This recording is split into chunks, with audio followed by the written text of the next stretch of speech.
redirect yourself to things that you enjoy doing, regardless of what's you. It doesn't matter. That's irrelevant. So the second thing is to literally go out in nature, touch a tree, swim in a lake. Don't do that in California. It's freezing cold. Hike, sit down on a bench in a park with squirrels. They murdered Peanut. But anyway, sit down on a bench in a park with squirrels. Watch birds. My dad was a bird watcher, always watching birds and trees and marking them off in his book. I didn't understand. He's like, that's a blah, blah, blah, not the blah, blah, blah. I'm like, that's nice. I don't care. But anything like that. I make a point of doing what I enjoy first thing in the morning. Even when my kids were little and breastfeeding, I went outside, whether I had to put them in a knapsack, a buggy. I had a friend, Svetlana, she carried Jason in her knapsack because I was so lazy. So I do what I love first thing in the morning. I don't care. Even if it's for 10 minutes. I will spray myself with a scent. I always have coffee, I'm not going to lie. But I leave my house and find a tree, a trail, or whatever. Anything. And that's how you raise your vibration. I also do not take personally, stand in the rain, excellent. Walk on the beach, beautiful. Those are nature. Those are created by God. Oh, I don't use fluoride. So my water is treated. And if I lived in my car, which is always a fantasy, but if I lived in my car, there's car bed, John's like, why are you going to spend $800 on a car bed? I'm not.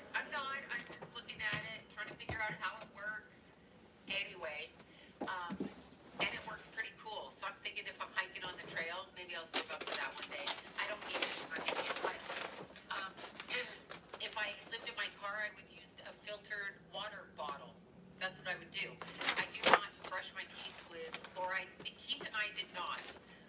John didn't believe me until he now believes me. But we did not, right? So it's interesting. I always I know if I had an RV, that would be super fun. Then I'd have a real big bed. But the wind right now would have killed the RV. I make sure every day to text somebody. I also keep myself extremely busy so that I do not. Yes, xylitol. Say yes, xylitol for your teeth. Yes, baking soda, xylitol. I chew the gum, all of that. Fluoride calcify. Okay, fluoride. Now that's what Robert Kennedy Jr. It's not JFK. I keep wanting to say JFK. Robert Kennedy Jr. He's removing or trying to put on the ballot to remove fluoride from the drinking water.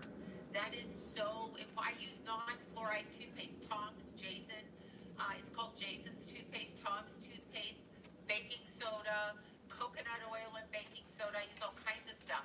But fluoride was first used. Well, I don't know when it was first used. It was used in World War II in Germany as a neurotoxin for the people in the cages in Germany. We got people in cages in Germany. Remember that? Going into ovens, those people. And when that war ended, that leader of that country with the mustache like this, that dude, he sold the fluoride to America. And it was George Bush Sr.'s father. Okay, so not dumb Bush, not daddy pedo Bush, grandpa, great-grandpa Bush. That guy, for the cabinet, for the government, whatever, was brokered the deal to sell tons of fluoride to Americans. And then what they did is they invented fluoride treatment for kids, which I did for my kids when I was dumb. Exactly. So Keith and I, we didn't use fluoride, and we were even using spray handle heads that got rid of the fluoride. So all of those things that we used, and it calcifies the pineal gland, which is your third eye, which is here. So this is what keeps human beings disconnected from their source. If you actually understood your power is in your connection to outside of this world. So in order to raise the vibration, you literally should be looking at everything on this planet like it's a joke. It gets annoying. I do have road rage, so I'm not gonna lie. In Los Angeles, I'm like, fuck, get out of my way. After waiting to go through one light for 30 minutes. Anyway, on a Friday night, right? But you have to understand it's a joke here. It's a joke.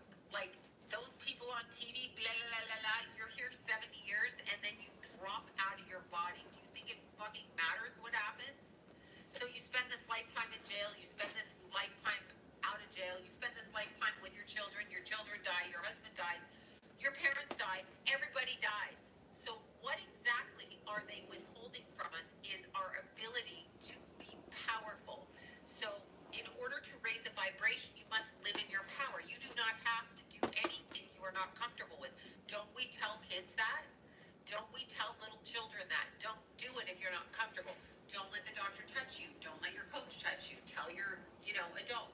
When you're listening to what's going on in our society, it is complete distraction and complete dystopia on purpose, because when we lower our vibration and get mad, which I can get mad, I have a rocket fuel temper like this, but when you lower your vibration like that, they feed on it. They like that. That's good for them. That's a good thing. You don't want to do that. So you have to learn how to disconnect. Politics, whether your person won or not, whichever side, okay? It does not matter. It doesn't matter. It doesn't matter.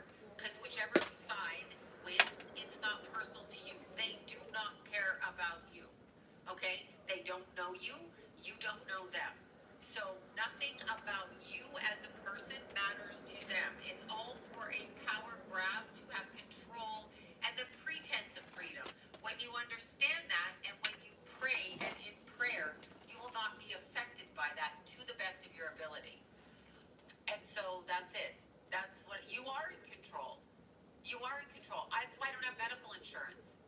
They're not going to tell me to get a colonoscopy and a mammogram and fucking check I don't care. I'll pay cash when I have an issue and I'll leave.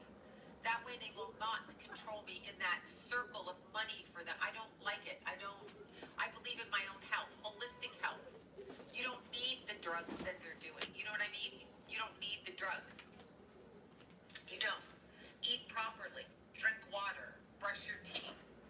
Be kind. Do the best you can do. That's all you can do. So that's it. You decalcify it. Absolutely. You know what I find really helps clear your body, and I'm being dead serious. Here I go. Let's say you're on medications. You've been using fluoride. You've been whatever in your body. Lymphatic massage, which you can do yourself, but you can also hire someone to do it, or you can get a machine. Lymphatic massage, if you're trying to detox. Should I stay with a man that don't know how to act? He's a man that says, I can... Hot water in the morning. I'm being dead serious. So boil your kettle.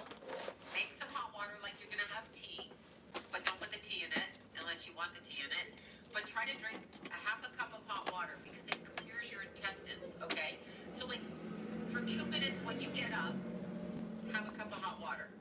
Lukewarm, whatever. But boil it and then drink it. Just a half a cup so that your intestines are clear. The second thing is jack yourself up on coffee. No, I'm kidding. That's what I do, but I don't know if that's good or bad.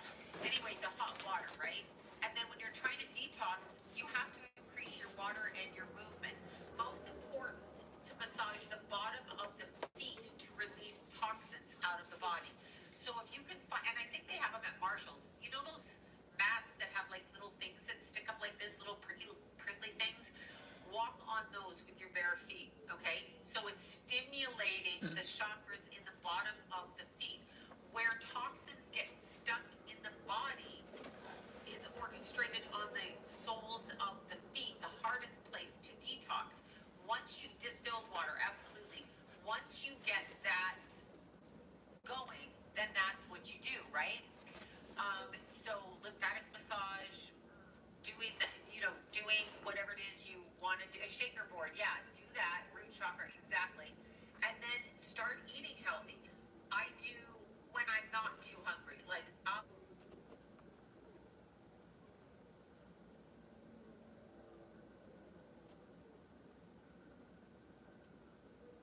I'll go running on the weekend. I'm fucking starving. starving when I come in after like 15 miles. I'm gonna get out of my way. I gotta eat.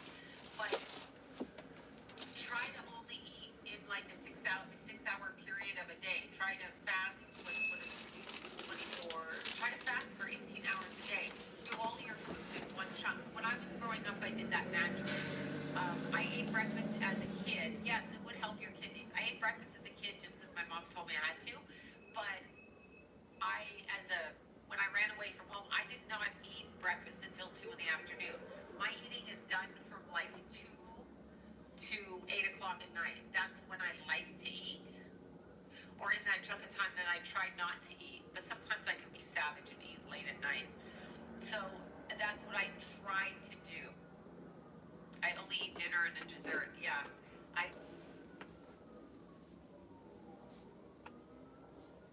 I'll go running on the weekend. I'm fucking starving. When I come in after like 15 miles, I'm gonna get out of my way. I gotta eat. But try to only eat in like a 6 hour period of a day. Try to fast. What is 24? Try to fast for 18 hours a day. Do all your food in one chunk. When I was growing up, I did that naturally. I ate breakfast as a kid. Yes, it would help your kidneys. I ate breakfast as a kid just because my mom told me I had to. But when I ran away from home, I did not eat breakfast until 2 in the afternoon. My eating is done from like 2 to 8 o'clock at night. That's when I like to eat.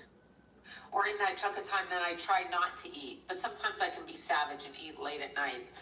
So that's what I try to do. I only eat dinner and a dessert. Yeah.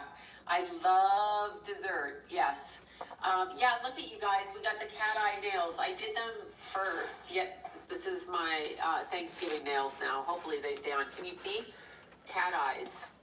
You know what's cool about these? They put on black polish. They put on cat eye polish. They use a magnet and make the little, see they're blue there, but they go pink. I don't know, they go pink in another way. Anyway, so the magnet moves the polish through a line through the middle. This is how AI optimizes my schedule. This meeting got canceled. Hooray! We didn't really want to go anyways. Can you see? It's blue right now, but there's pink in it too. Yeah, 20 hours of fasting like that. And then that's what you do. And just start eating right. Change your mindset. Just change your mindset. Exercise, move more. That's it. And your body will detox. Probably take you 3 weeks. I mean, it depends how much heavy toxins you have in your body. But once you start doing it, you're doing it. And you don't have to worry about that. It will detox. It's fine. I love jogging more than any other workout. Yeah, I do too. So that's how you do it, in my opinion. That's it. Pizza. I love pizza. I just ate pizza at lunch, but not the bread. I ate the top off the pizza. I had salmon. Here's what I ate today. I'm not eating again. I'm very sad about not eating again, but I will not be eating again. And I'm going to class. Let me see what time it is. Yeah, I'll let you know when I'm going to class. But what did I eat? I eat the Greek yogurt because there's 15 grams of protein. I eat 2 of those. They're 100 calories. So I eat the 2%. I love the 5%. I don't mind the 0%, but I'm happier when there's fat and it tastes like ice cream. Let's be truthful. So I eat 2 of those. That's 200 calories. Then I drink coffee and I drink non-fat milk with the coffee. I never put sweetener in anything. I learned that as a kid. And then today I had grilled vegetables with salmon and a vegetarian pizza because I was eating lunch with John. So he ordered vegetarian pizza. I ordered salmon. I ate the salmon. I ate my salad. I ate the vegetables. And then I took 2 pieces of his pizza, scooped all the shit off the top with the cheese and ate that because I'm looking for protein. Because I took 2 classes this morning, but I don't eat the bread. So, yeah, Lila usually does, but this is not Lila. So, this was Kevin that did mine. Kevin and Diane. Tonight, we're doing sound bath and stretching with Tempest. So, Tempest, wild caught salmon. I don't eat farmed anything. So, yes. If it's not wild cut, I don't do it. And if it's, who knows if it's really wild cut, but I at least make the effort to do that, right? So, yeah, tonight is Tempest class, and Tempest, I took her flow pole yesterday, pole class sexy, and she had us doing floor work, and I was like, girl, get me off the floor in these fucking heels. It is super hard to sit back, look sexy, stick your legs straight up, and curly cue it like that. I was like, okay. After the 10th time, I said, are you trying to kill me? Anyway, it's a whole class of us girls. It was funny, but yeah, so it was good fun. I you know what, it's just very funny. So I went to sexy pole flow class at 3:30, and then I went over to aerial class after that, and I went on the trapeze. And I've got a video of it. I'm not that good, but I tried, okay? So my class is so fun. It is so fun on that day. And then this morning I went running, and I have a very early pole strength class with Erica, who is a strong-ass girl. These people are strong. We have to sit on the floor with the pole, okay, straddled, with the pole between our legs, don't get any ideas, and our little booty shorts, no shoes on for this, and we have to pull ourselves up. First hand like this way, then switch with this. And then we have to put the pole under our arm, stand up, where it goes down by your butt cheek, and then you put your knees up to your chest 10 times. Legs out straight 10 times. Straddle 10 times. I'm ready to fucking gouge my eyes out. This is after 20 minutes of cardio after I came in from doing 6 miles, right? They've been doing it. They're doing it. I'm getting stronger. I'm literally getting stronger doing it. I mean, I'm also the oldest. These teachers are probably like 30s, 40s, 50s. Beautiful. 12 years she's been doing it. And I mean, that's what we do. Then you have to learn how to climb up a pole. I am so bad at this because my instinct is just to climb and like put my legs and scooch up like a tree. Not the way to do it gracefully. You have to kind of put your arm like this, the pole's like this, so your arm is bracketed, and the same leg is bracketed, then you have to reach up, do it. I find the coordination very hard, but once you climb up 2, then you sit on the pole, which kills your thighs. I'm now bruised. Should I go to the hospital, they're gonna think that I've been beaten. And then you have to straddle, and then let yourself down, put your legs together again, grasp yourself, then put yourself down. Then I was doing inversions, so I needed to be spotted, but I was upside down on the pole, straddled, so my hips are behind me on the pole, and I could hold it, so I have to do those on the ground. And then we did pencil, which is just holding yourself away from the pole while you spin around the pole, that shit. Anyway, that's what I was doing, and so I did that class, and then tonight I finish off at 8.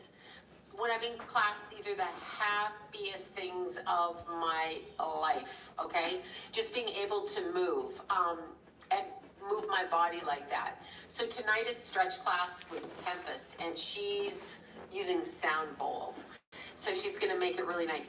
And her choreographing is extraordinary. Her strength is phenomenal.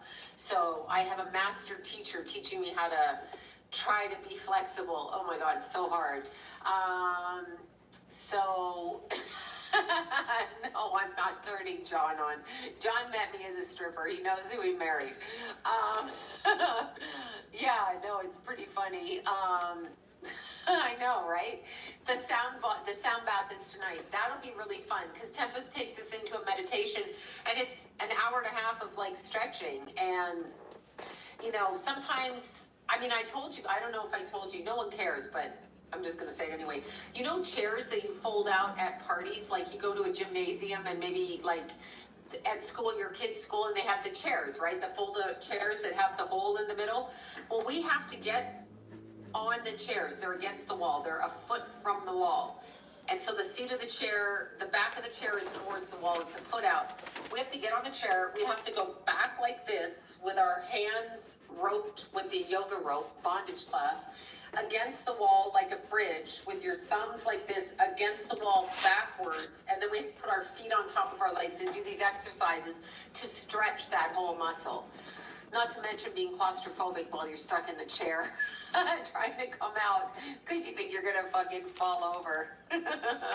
So yeah, Yeah, that's what we do. We do all kinds of stuff like that. No, I don't do Pilates. I don't have time for that. But I have to start out. I was training with weights last year, but I have to start training again with weights. Yeah, I still do readings. I'm doing as much as I can at one time. That is what I do. Yeah, I don't know that my predictions are always accurate. I just say what I feel. I'm human. I'm going to be wrong. The difference, I had so many. What the fuck is wrong? I had so many little assholes come on my Instagram and they're like, you're not the only one that got it right. And I'm like, you know what, bitches, other bitch psychics, if you want to do a prediction, get your YouTube page up, put your dumb face on camera with a timestamp like I did, and then say whatever it is you're going to say. And when it happens, you'll have proof. Otherwise, shut the fuck up. I don't care. I'm not trying to compete with you. They're so weird. It's so fucking weird. I know. It's like, what? I mean, what? Shut up. And yeah, it's just so weird. I don't care if they did or not. I mean, John predicted it too. Like he did. I have, many a friend that got it. It's so I don't get what's going on, but it's very weird. This has been my life. Somebody asked what it's like to be psychic. It would be like asking you, what is it like to have your color hair or your color eyes or your feet? I mean, it's who I am, and it's the only way that I know how to be. So I could only tell you that, and I don't play at it because it's a popular thing. I was there, 40 years back, I was doing readings, and as a kid, I was being it while trying to hide it, while in competition with family members who said I was crazy, but then would compete with me with it, weirdos. But yeah, so it was just, I don't know what to say. It's just who I am, and it's obviously what I'm supposed to do because I'm doing it. Now with Liam Payne, that was very clear, that was very, very clear. That was clear. Yep, you're born psychic. You're born. My Jason's very psychic. He'll never admit it, so he'll just scoff at you when you say it, but he's very psychic.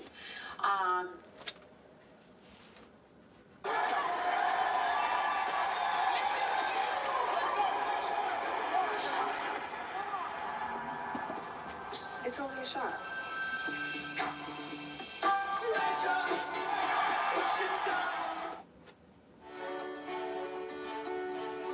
When we started using ShareFile, we discovered lots of other really amazing things that build the values of a small business. As a business owner, we have to think about how is this tool going to save my business money in the long run? We're always looking for ways to. That's just what you do. You just are who you are, That's it. I don't know what to say, but I don't know if Trump's going to be inaugurated. I haven't looked. As I said, I predicted that he would win the election. That's it. I don't care. I'm done now with it. I don't care what happens. You can't change it. You have no power. You have the illusion of power. Nothing you say matters. So stop worrying about that and live your life. Live your life. You ask me a prediction, I'm going to do it. That's it. That's what I'm going to do. That's it. Whatever. Yeah, well, children, I've always helped and taken care of children that were abused. They've always come in my scope, and I will always do that. That's something I've done my entire life when I was a child. When I was in grade school, I read to kids that were blind. I read Braille, so that's what I did. I just do that. That is something that is important to me. I don't know what to say. It is what it is. You do what you can do. You just try to be a nice person. That's it. No, initially I said I felt no one. Oh God, I gotta bring the microphone out. For the dumb fuckers that keep saying that, September 29th video on my live stream. So get your lazy fucking asses over to the section down here. Go to the live stream. I said on that live stream, which I described at the beginning of this video, what happened. I said we went through a timeline shift. I said I don't want to say it, but I see Trump winning. I said don't hate me for saying it. That is what I said on September 29th, documented on the fucking internet. Now shut the fuck up. Oh my God, people. You said don't even. Oh, what? I have to. Why do I gotta just say what I say? Why can't I fucking say what I say when I get it? Why the fuck do I have to stick to one thing? You trying to control my conversation? What? I'm not allowed to change my mind? Oh no, we can't have the psychic change your mind. When I got the fucking information, I got what I got. Period. And I explained what happened behind it. Sorry that I gotta apologize to you for being accurate, and I'm not gonna. So just shut up. Shut up. I can't. It makes me so mad because they want to. You're looking to be critical. You're looking to be fucking critical. You're looking to one up me. I'm not saying I can't be wrong. Of course I can be wrong. All people can be wrong. No psychic is 100% accurate.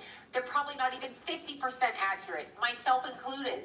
But we get what we get when we get it. And I always say what I get. Do you think I wanted to go public and say Trump was going to win? Do you think I really wanted to fucking say that? Do you fucking think that? Do you? Do you the fuck think that? I did not want to say that, goddammit. Yeah, no, you're not pissing me off. I'm really sick of answering it, though. It's so ignorant and it's designed to fucking push you over like this. You should know how psychic ability works. You should know how it works. If you're too stupid to understand how a psychic operates, you should research the metaphysical. And you should do that for yourself so that you understand the different frequencies and modalities that psychics use when they are getting information and receiving information. You should also understand that some psychics get this and other psychics get that, and some get this and that. So you should do that. You know what I'm saying? And I'll pop off every time I see a stupid comment like that. Sorry, but you should really research it because your lack of understanding, and for the umpteenth time me telling you, it's getting repetitive and it's ad nauseum boring. So shut up. I'm sorry, triggered. I had to fight like 7,000 people on Instagram saying the same stupid ass shit. Orange man bad. I mean, seriously. It's like, no, really, research the metaphysical, understand. I mean, it's fine if you think psychics are garbage. I understand. I've grown up, okay? I've heard every joking piece of shit comment you can hear. I have been called everything because I was born this way, okay? So I've been called everything. I've had my kids threatened. I've been called, my kids were told I was going to hell. I was told I was mentally ill. I was told I was odd. I was told you're adopted, you're weird, it's not us, you know, whatever. But understand that it's a genetic trait throughout families, and there are different ways that lineage, heritage, ancestrally pick up on psychic work. Okay, some people feel it, some people dream it, some people hear it, some people see it, whatever. And I started learning astrology just so you wouldn't call me fucking names. And you still call me names. So, and what's most offensive with astrology is the word astrologist. Put that word down. You are not a psychiatrist, astrologist, to try to give it credibility. You are an astrologer. Okay, so anyway, yeah, I go nuts. Like, I don't have the patience. I don't have the patience. I literally have been doing this 40 years, okay? So until you do your work 40 years, I don't want to hear from you. Do you want me to come to your work and critique your ass? Should I critique you? Should I say to you, well, you were wrong. You put the pencil in the wrong spot. You bitch, you put the pencil in the wrong spot. That's not what you said. It is what I said, and I documented it. So I'll never say it and not document it on here. So remember that. Okay, that's enough of that. I lost my mind again. Yeah, I mean, Jesus. And stop texting me and telling me you can't wait till I answer you. I cannot get to the questions. I cannot answer your texts. They give me anxiety. I will do it the best I can. Again, I'm behind, and again, I'm getting at it. So that's what I'm doing. I know, right? If anybody's psychic, the court is still ongoing, but so far, so good. The court is ongoing. We're in the beginning phases. It started like 2 weeks ago. So I will tell you what happens at the end of what happens.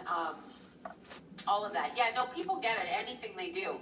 It's just so, I don't know what to say, so annoying. You said you didn't see, you said you didn't see anything. Yeah, I did say that till I saw something. Then I said that. So when I say I don't see it, that's what I really don't see. Until I see it, then I say it. So Zero accounting software helped put me on the right path. It's easy to find your numbers all in one place and get a clearer financial picture. So find the power in your numbers and open the right doors with Zero. Your team is the last global gunslingers of a bygone era. All stations, weapons free. The nature of our enemy is unclear now. You're still running. Protect us. Thought we had a chance. Unlock the Vault Edition today. no, I wasn't reporting the news. Again, I stated it on the 29th of September. But it's nice try. I do my predictions ahead of time, and it's documented. So I did the Liam Payne video, if that's his name correctly, now I've forgotten. And I said that they killed him. Yeah, Mew is, where is she sleeping? Can you see her on the pillow? She sleeps up there on the top. I put my pillows on the top of the couch, and then I make my bed on the bottom, and she sleeps up there. I don't sleep there. I just rest with her at night. They are so fucking annoying. People are. I don't know how to shut the fast. Sloan, Canada is Indian now. Yeah, I'm pretty sure. Hopefully, you guys get rid of Trudeau. No, Liam's soul is going to be okay, but he's probably not going to be at peace until his people are caught that caused this. I knew it was someone in the hotel. I said it. I said it on the video. I also said Prince William would be divorcing, what's her name? And that's what happened. Oprah is bizarre. I mean, why does anybody listen to Oprah? You know what I mean? I did the timeline shift at the beginning. Yeah, I think Trudeau's going to be gone too. Oh my God, Trudeau. Can't stand him. Cannot. Another one, Quincy Jones. Yeah, I just remember Natasha Kinski, his daughter, and when he made out with his daughter. That's all I remember. Anyway, I can't even go with Quincy Jones. Don't even care. I don't even care. Yeah, so Agenda 2030 is real. I don't know about 2025, but 2030. So anyway, that's what I'm doing, y'all. P. Diddy. Yeah, I know. I'm weird. I thought I just heard Bobby just texted me. Prince William filed for separation. I think I said it in the video, but it has more to do with world politics and him going into the Middle East, whatever I said in that video. I can't always quote what I'm saying because I get what I get and I throw it out of my head. So let's look and see what it says about Prince William. Prince William. Prince William. Lex Luthor, that's funny. Separation. Oh my God, excuse me. Oh, separation. See, I'll be asleep by the time I get to my class. Yeah, there it says. It says they're separating Prince William and Princess Kate. Like I said, she caught him cheating, but she caught him with a business deal. So you're going to watch Prince William go into the Middle East to align with them. And I don't quite know where it is, but there's a business deal coming from that. Yeah, Prince William and Kate Middleton. Oh, wait a second. Goodbye for the new exciting journey with new partners. Oh, wait a second. Not a divorce. Wait. Story, he takes a flight. I have no idea what they're talking about. I just read it. Scratch that. It might not be true. It might be fake. I don't think Kate's alive, but the clone that is Kate. Whatever, that person. Yeah, I feel like Prince William did. Whatever I said in the video is what I think. Oh, it's Harry divorcing? Could be that too. The Royal Road family. like his daddy. He's going to South Africa without her, I heard. That's where he's making the business deal. I said in the video, that's where he's making the business deal. There will be a business deal. So, yeah, there's going to be a business deal. You guys, I'm trying to work. You guys booked up all the appointments in November. I think I opened. I'm so stuffed. I'm so sorry. It was so windy out there. I think you guys booked or whatever, all the appointments in November. I'm going to try to open a few more in December, but I'm running out of days because I'm still doing the warehouse and doing all of that stuff. Yeah, Roads to Riches, exactly. Well, their money's all stolen anyway. I mean, whatever, the royal family. So yeah, no, I booked. I mean, I was open. I think it fills up quickly. There's a couple of days and I don't think there's any more open right now. I don't think. I think I have to get Paul to open them again. Oh, Harry will. Why do you keep saying it's blurry? Does Trump worship Lucifer? I'm sure they all do. If they're in power, I'm assuming they're Luciferian. All of them, even the people you like. So when you say that about Trump, I want you to turn it to the other side too, because they're reflective of each other. Half the population thinks like this, half thinks like this. Oh my God, Flo, thank you so much for that. Yeah, half thinks like this, half thinks like this. You know what I mean? They think, too many text questions. Too many text questions.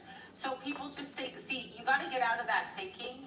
You've got to get out of the thinking that your side is better. You just agree more on a certain level, but people think differently. So it isn't just one side or another. It's what's convenient at your level of development. Probably when I was 20, I would have been more towards democratic mindset and everybody should get, you know, entitlement programs and this, that, and the other. I heard a TikToker.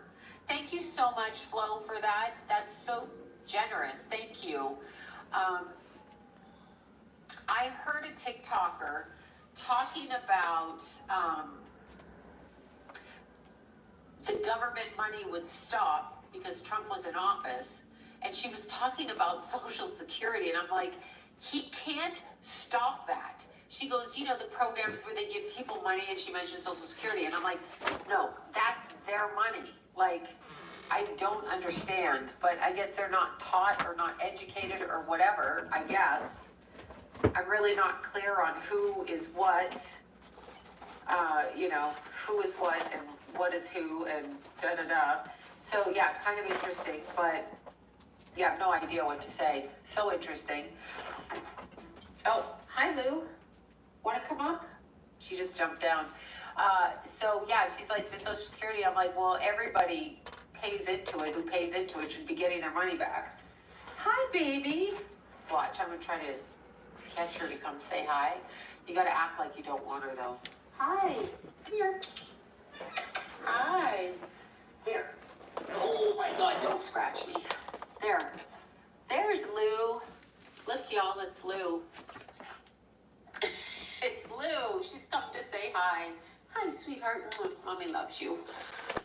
Yeah, there she is. Remember when she was a kitty, you guys, when I got her? Yeah, that's Tallulah, a.k.a. Lou, a.k.a. Mew, Lulu, Tallulah, Tuli. We call her everything. Hi. Yeah, look. Oh, sleepy, lazy baby. She missed her mommy. Yeah.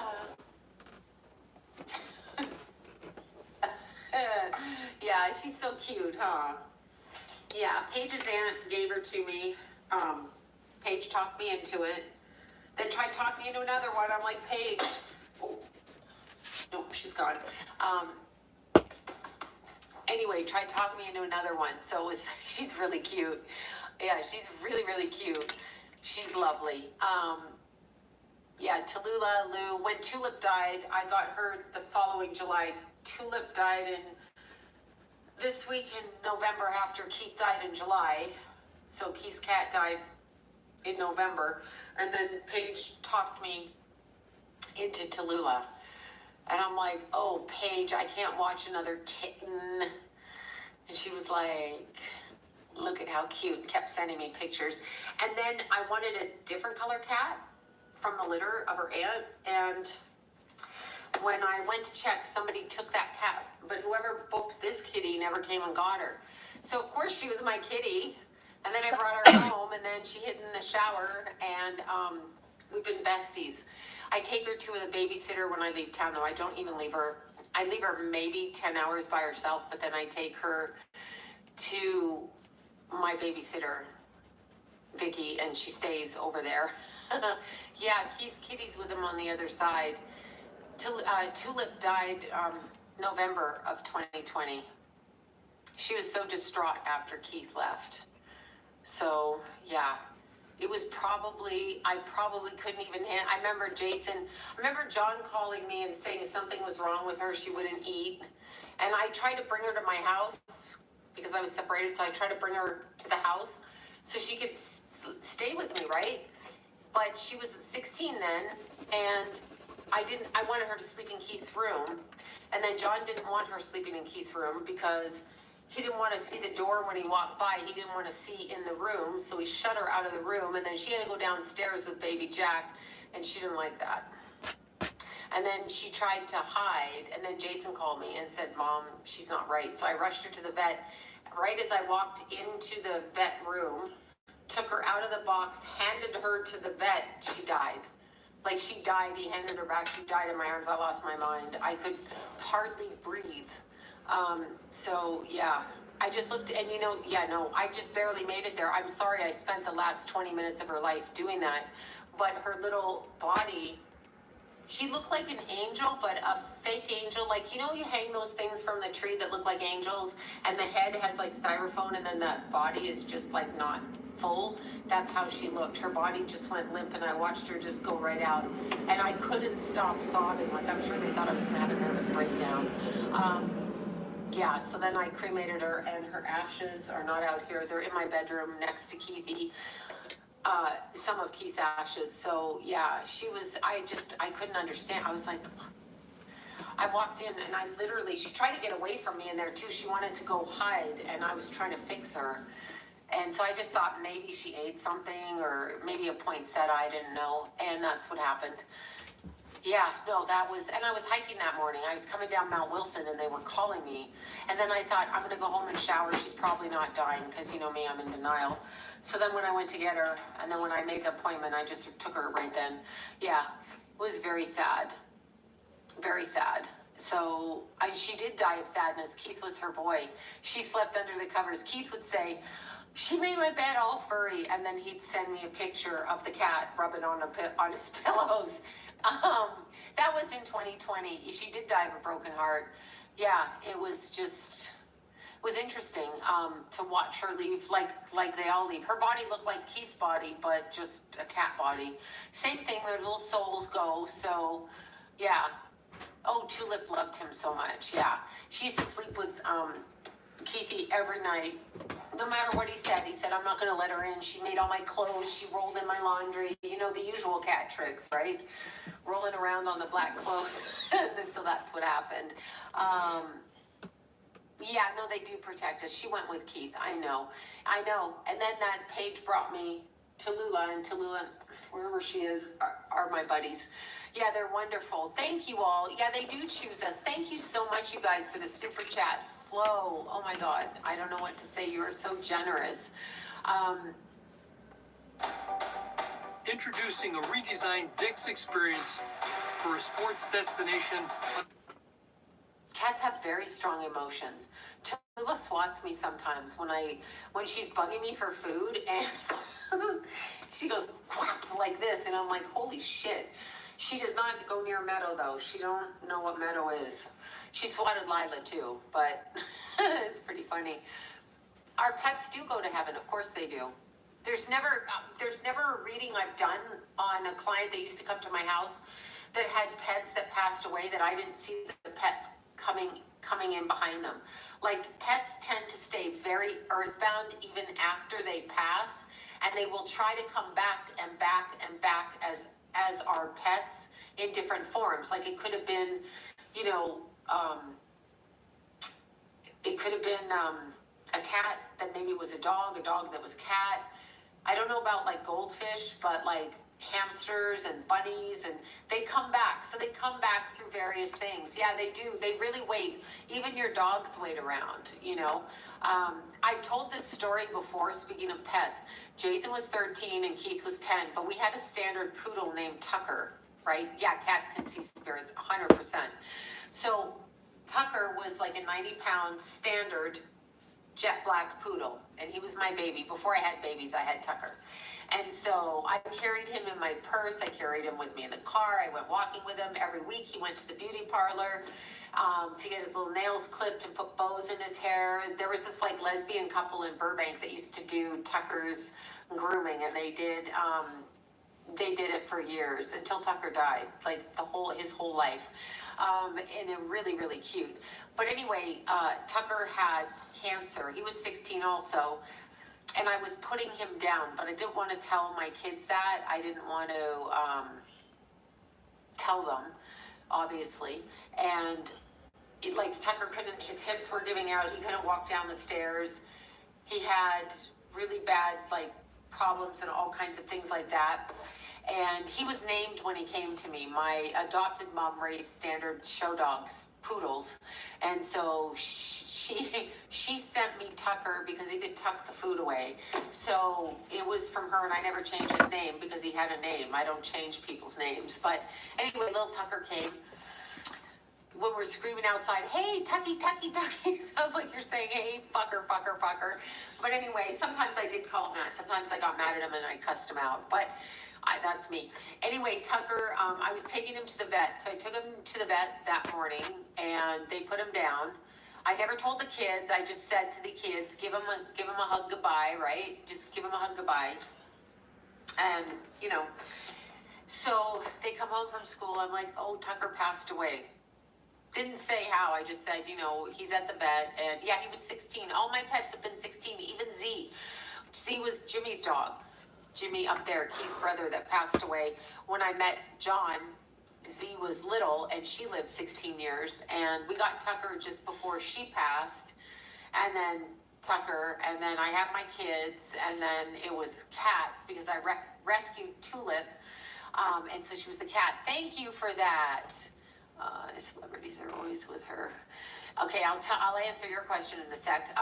Anyway, Tucker, so he was put to sleep. So that night I went to sleep. Jason comes creeping in my room, taps me. I wake up. Oh my God, Flo, geez, thank you so much. Thank you for that. Thank you so much. You're very generous. Thank you. That's twice this week. Thank you. Oh my God. So I know Flo is definitely helping support the channel. Thank you so much. Super, super good. Tallulah's gonna eat good at Christmas. She eats the same thing. Anyway, but so Jason wakes me up, and his head is bobbling like this, and I'm like, what's wrong? And he's like, Tucker, this is what he said to me. He was 13. He said, Tucker woke me up. I said, honey, Tucker's dead. And he said, no, Tucker woke me up. He jumped on my chest, I guess in a dream, and Jason went out of his body. And Jason said to me, he said, Tucker's mad at you because you killed him. I never told Jason. I took him to the vet and put Tucker down. And so that's what he said. And then he goes, I can't get, and his head was shaking like this. He's like, I can't get back in. And then he got back in and went back to bed. Then they were mad at me, and they called me the dog murderer after that. But I didn't, but I did, I guess. But that's what he said. Yeah, Tucker jumped literally on him, and then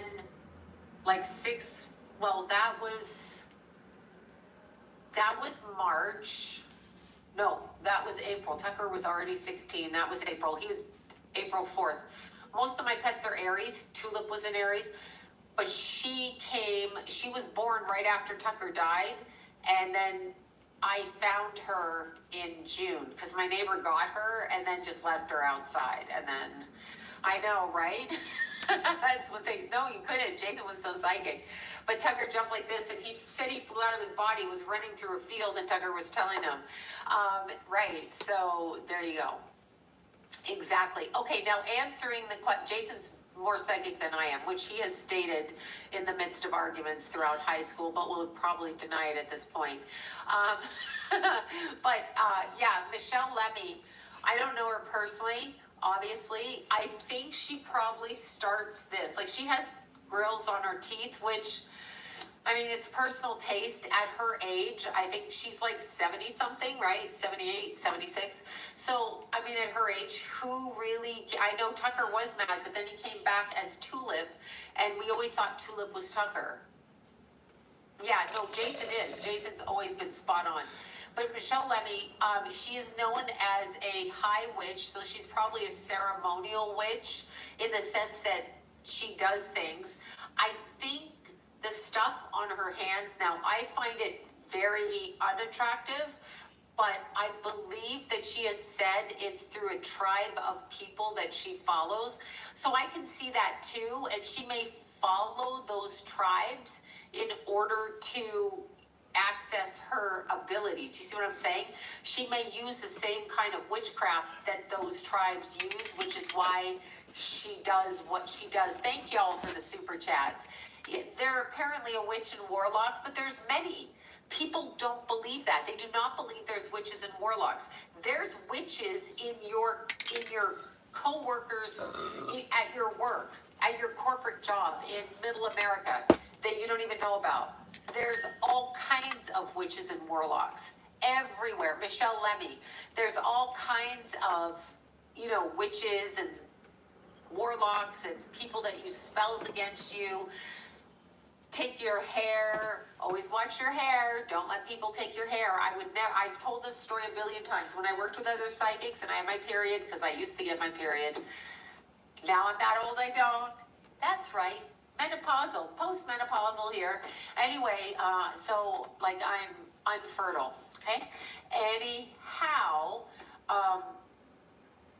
when I used to get my period and I worked around other psychics, I always put my tampons in a bag. Took them out with me. Always left my hairbrushes in my purse. Took it with me. See what I'm saying? Yeah? Seriously. No, absolutely. Did not leave those things because they will use your body fluids, your hair, all kinds of things to go against you. Now, the funniest thing I ever had happen is Jason's first haircut when he was two something, 2.5 maybe. Amazon early holiday deals are here. We went to Supercuts or wherever we went, where he sits in a little truck, and you take the pictures. So the lady cut his hair. I still have the picture. She cut his hair and she took that hair that was under the chair. Jason got down, right? And I said, how do you like it? All this. And he was running and he followed her with the broom. Jason did. And took his hair. He was like 2.5. He took his hair back. She tried to put it in the garbage. He picked it and took it back and tried to give it to me to take.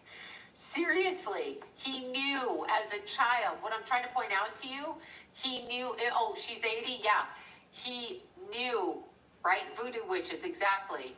Yeah, no, he absolutely knew. He knew. I'm telling you, I never thought about it till now, and I'm like, yeah, he was like, she's not taking my hair. And I was like, I thought, oh God, he's such a strange little boy. So yeah, no, people do all kinds of shit. People do all kinds of shit to you. And he was born in the call. So Jason was born in the birth sac. So that's very psychic. Yeah, he's a very psychic. He took that hair back. So I don't leave personal stuff. I mean, you're going to do what you're going to do to me. Kitchen witches, exactly. There's all kinds of people that do shit that you don't even have any idea about. Like people you don't even fucking know. Like your bus driver. Like the lady at daycare. Like the neighbor that you don't even know. I mean, I moved on this street. I moved in June. And I moved here. And one of the ladies introduced herself. She was a psychic. Then there's a shaman and a healer. So this whole street is full of people that do this work. Just looks like an average street. You know what I'm saying? Looks like an average street, right? But they all do this. So thank you so much for that. Yeah, Stevie Nicks. Yeah, they use their music is, yeah, Jason was born in the call for sure.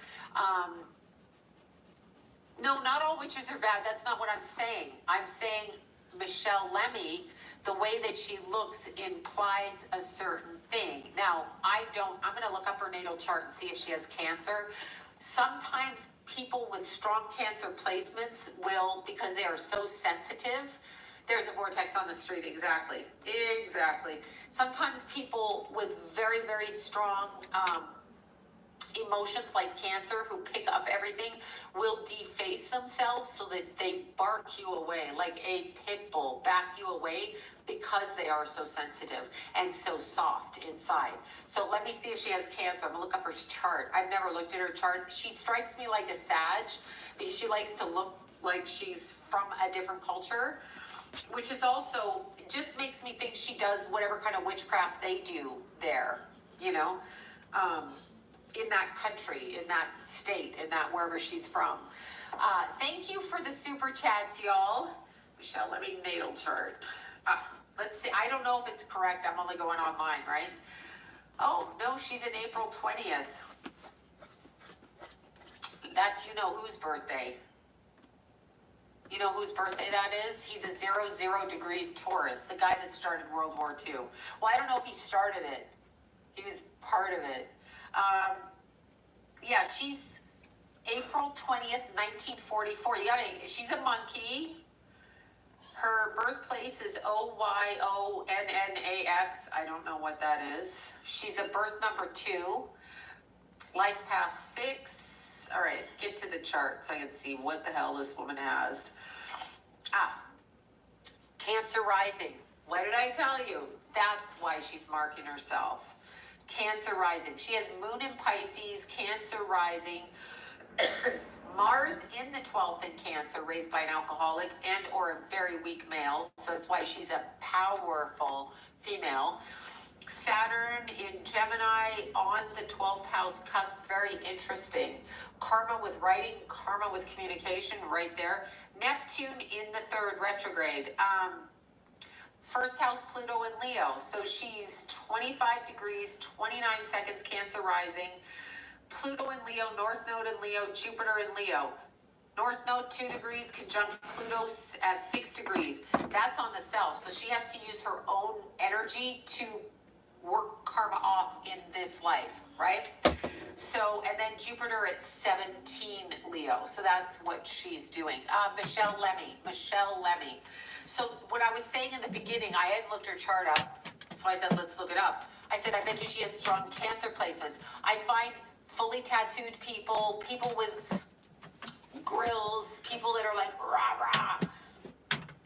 You know, it's because they are so sensitive and so intuitive and they feel everything. They don't want you coming into their energy field, so they block you because you're scared to go around her because she looks frightening. So before, back in the day, people would look frightening covered with tattoos from head to toe. Not now. Everybody's tattooed, including myself. So how frightening is it, right? Not really. She's 0 degrees 11 seconds Taurus. Just like you know who with the mustache in World War II. He was also same birthday, same degree sun. Just saying. And he had, what the hell was his chart? Now I gotta look his chart up. Hopefully that doesn't get me in trouble. Let me see. I can't remember. He's 0 degrees Taurus too. I wanted to call him an Aries because I'm an asshole. Natal chart. All right, I'm going to tell you what that is. Okay. He was born 4/20/1889. Isn't that amazing? 1889. Really an ugly person too, but he did carry an astrologer with him. He had an astrologer with him all the time, so he was a very smart man that knew how to read outside. So did Reagan. He's a life path 5. Life path 5. Oh yeah, Libra rising and Capricorn moon. That's a little bit different. That's fucking militant. She has a Pisces moon, so yeah. That's more creative. His is like more militant, you know. Plus he has a 10th house Saturn, so he's here to, you know, take over the world, right? That's it. Yeah. Anyway, y'all, this has been so, I say y'all like I'm Southern. I'm not Southern. I just like saying y'all. So, yeah. Anyway, let's see. What's a good time? Michelle, let me Oh, February 5th? No, I said she's Cancer. Oh, February 5th, is she? Why is it saying that online? Hold on. Let's look. Let's look again. Michelle. That's what I said. It's online. It's so, okay, Michelle.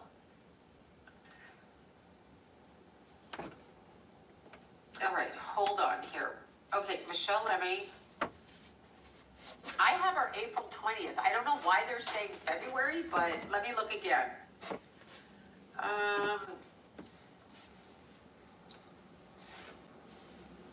Who is this?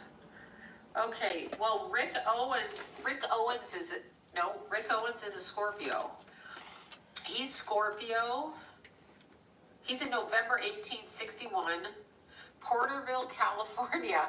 It's a wonderful life in Porterville, California. Anyway, he's a Aries moon, Scorpio sun. We don't know the rising because we don't know the time, obviously. So let's see. Yeah, Cancer's in his 4th house. She's a Cancer rising, but I don't know. Okay, it's Michelle Lamy, Lamy. Let me see her, let me go to her Wikipedia page. Now I'm obsessed with this in my brain. Somebody doesn't seem straight. He's in fashion, you think?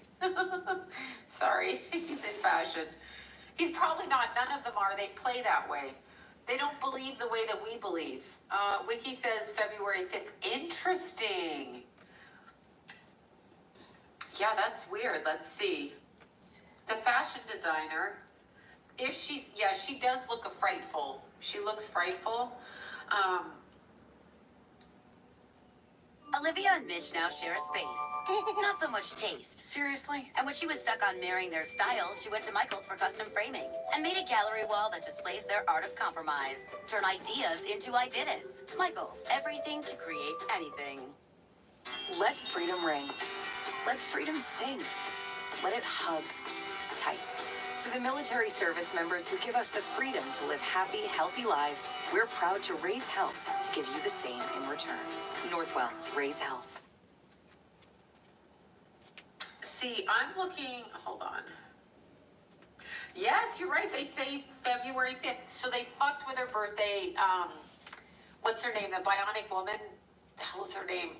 Oh my God. I see her name in my head. I can't think of her name. You know who I mean? What the hell is her name?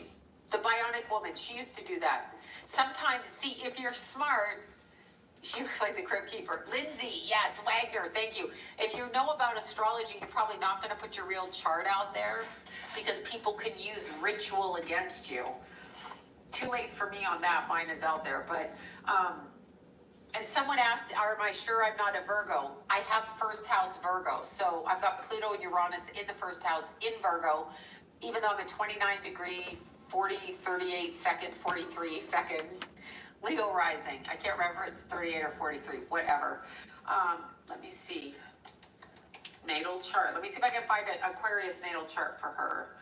Let's see what this chick says. Okay, here's somebody who's looking at her placements. Okay, no, not the right one. I see there's so many that are not, people will change their birth charts so that you never can read them. You know what I mean? All 4 of them were arrested. Yeah, I saw that.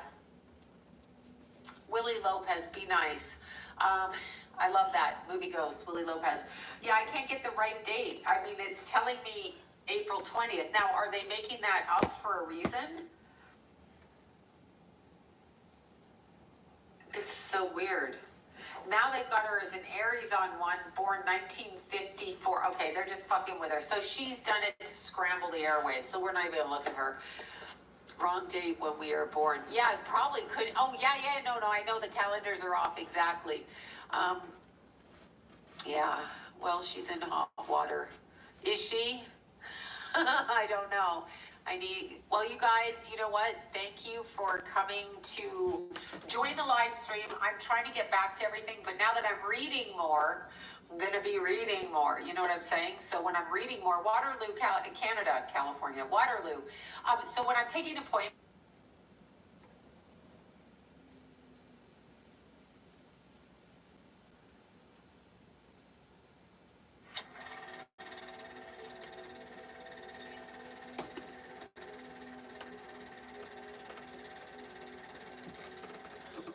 Imagine you're lost in a forest, under the shadow of giant trees. You are afraid, but then you surrender. Suddenly, you stumble upon a hidden trail, bathed in golden sunlight. You find your way and feel deep inside. You're connected with a superior intelligence.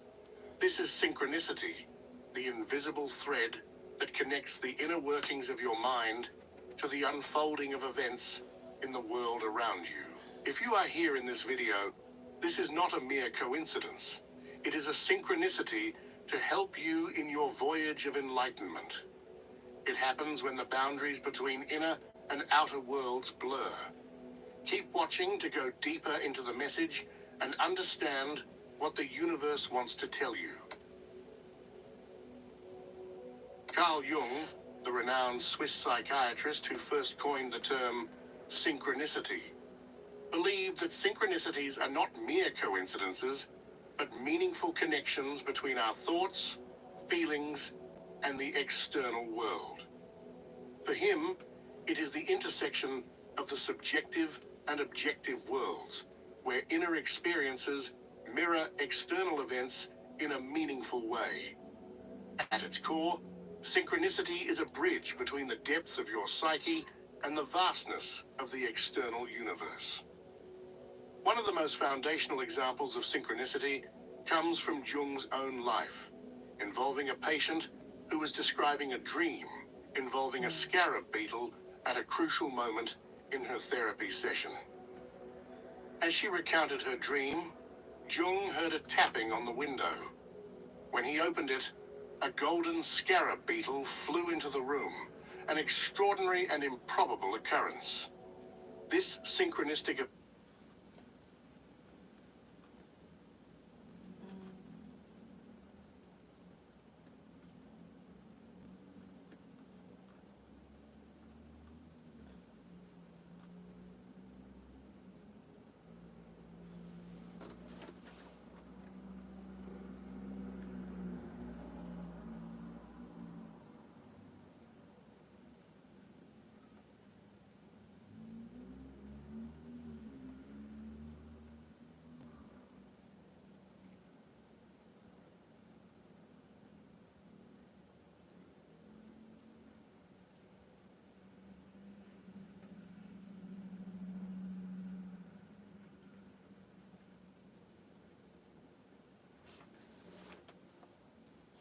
how to respond to disrespect, how to stop people from interrupting you, how to come across. But this is the first time where I've had 7 guest speakers, and I've only taught 1 class, and Wix. One platform, any website. Unlimited creation. I got distracted. Describe your needs and goals. And AI will transform your tailored brief into a unique website that's ready to perform in minutes. Customize it. Shape your visitor's experience with show-stopping visuals and interactions that elevate every part of your site, down to the finest detail. Control everything on the platform where form meets function. Monitor, measure, and manage all your website's activity from one place. Stay constantly connected so you can take any action and improve your site's performance at any time, from anywhere. Evolve effortlessly with scalable solutions that grow with you, turning what you've got into where you want to go with confidence and persistence. Personalized, customized, ready to go live. Wix.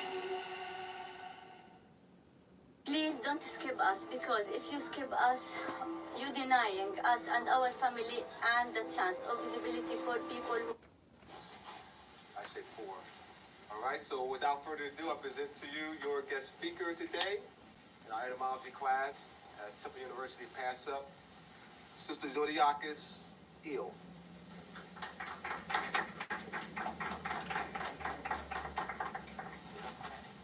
Thanks, everyone.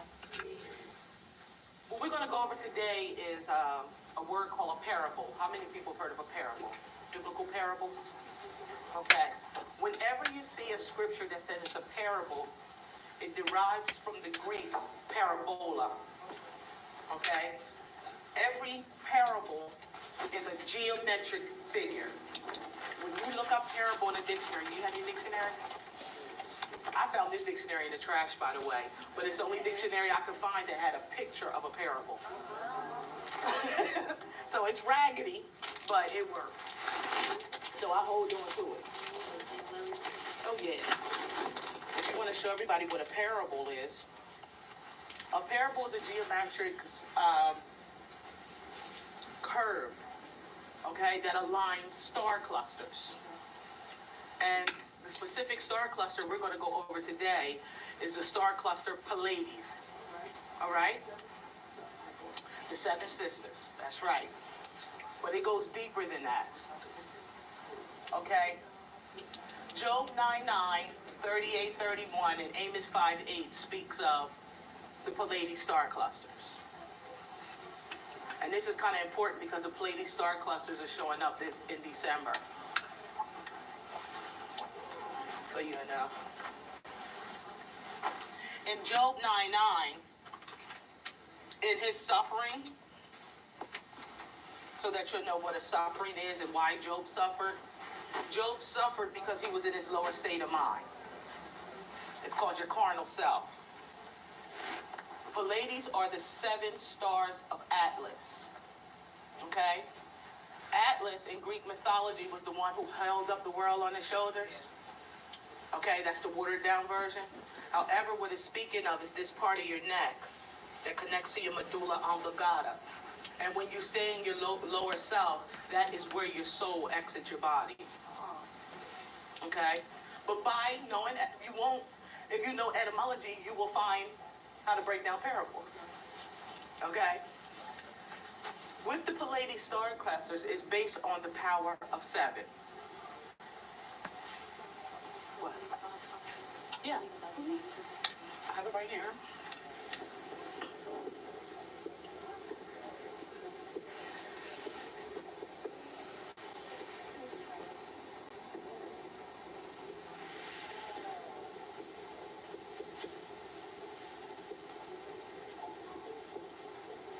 Okay, it's also called the Daughters of Atlas. And as I was saying, Atlas in Greek mythology was the one who held up the world, the seven continents and the seven seas.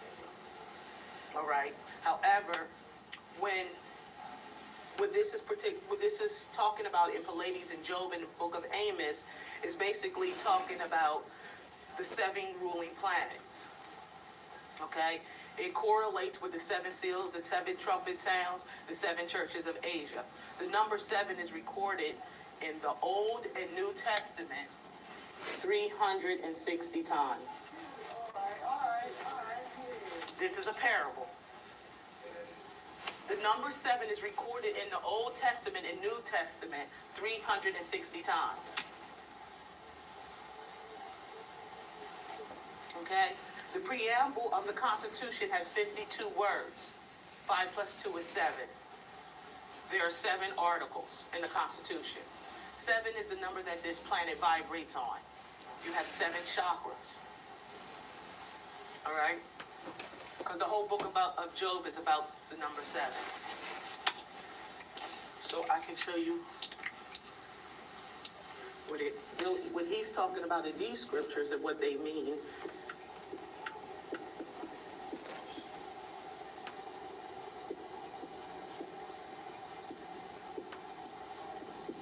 I have to write it backwards because that's how I remember it.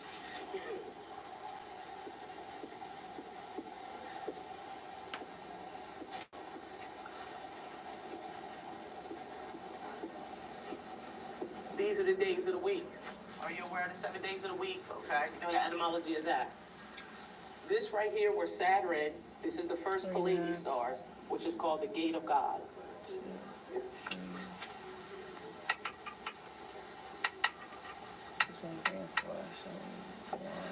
And this is called the Gates of Men.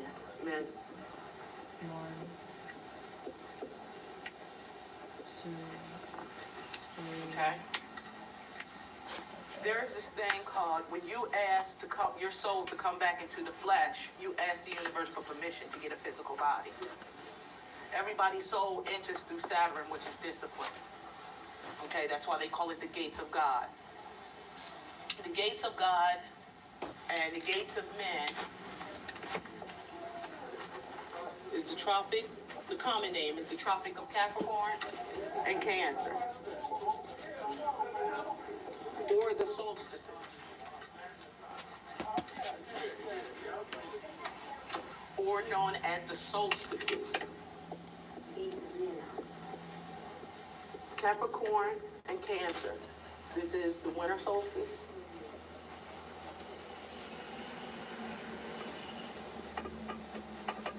And this is the summer.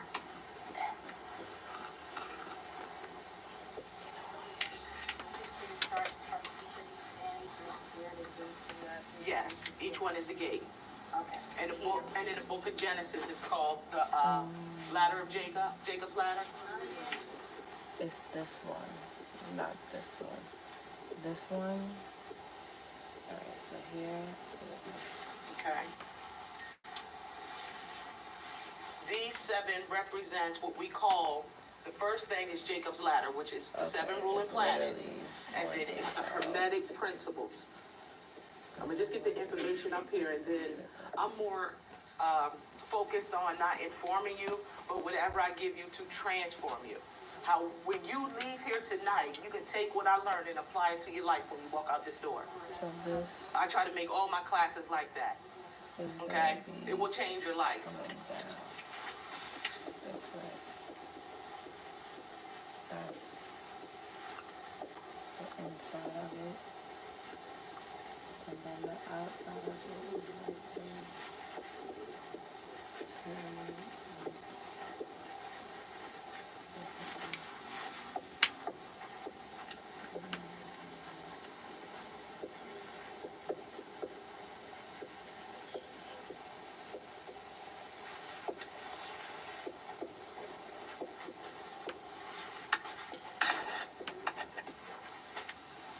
Okay?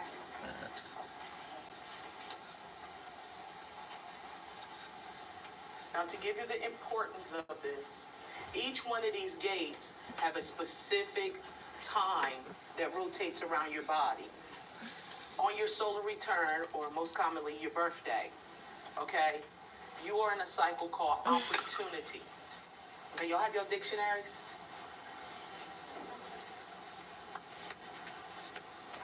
And I'm going to show you how to go from gates of men to gates of God. In other words, that means complete in your destiny while you're on this earthly plane now, so that you don't have to come back to this madness.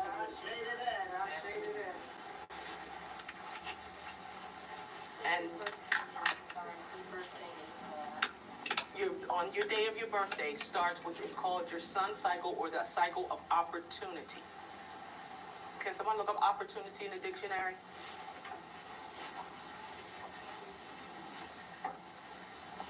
Because it's very important that you know what opportunity means. Does anybody think they know what it means? Opportunity?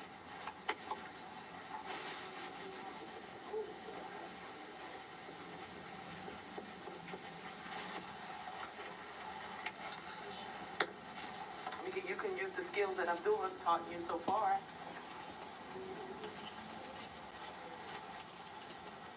Take your time.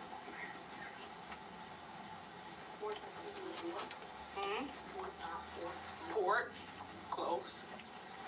Yeah, oh, he's looking it up. And then that Raggedy dictionary, you can look it up in that one too.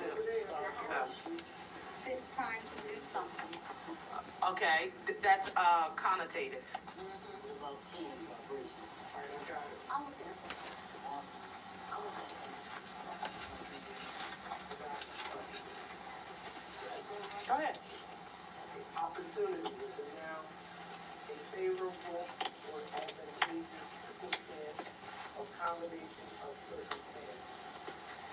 but I want the origin of the word.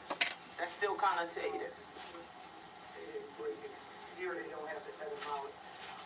Opportunity, yeah. Okay. Middle English from Old French, opportune from Latin, opportunist from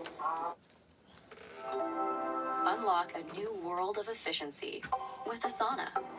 Identify blockers to keep work, projects, and goals on track.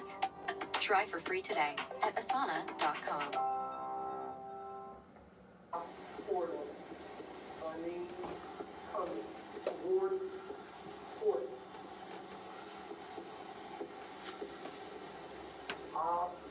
Meaning to the plus port. Call to the port is harbor. Right. Basically, opportunity is the birth canal. Depending on the older the dictionary, some dictionaries go back to natives, born, some dictionaries go back to water. But if you look up port and you keep looking up the etymology of the words, when they say C2, you would get back to the womb, to the belly button, which is your only birthmark. But the older the dictionary, the closer it takes you to the womb. And I think that one only goes to placenta, that book, placenta and fetus, that Raggedy dictionary. But what I'm saying is, the older the dictionary, more to the truth you would get to. All right? And it's very important that you look at various dictionaries in order to know the real, true origin of a word. Opportunity starts on your solar return day or your birthday. Every 52 days, okay, is a cycle.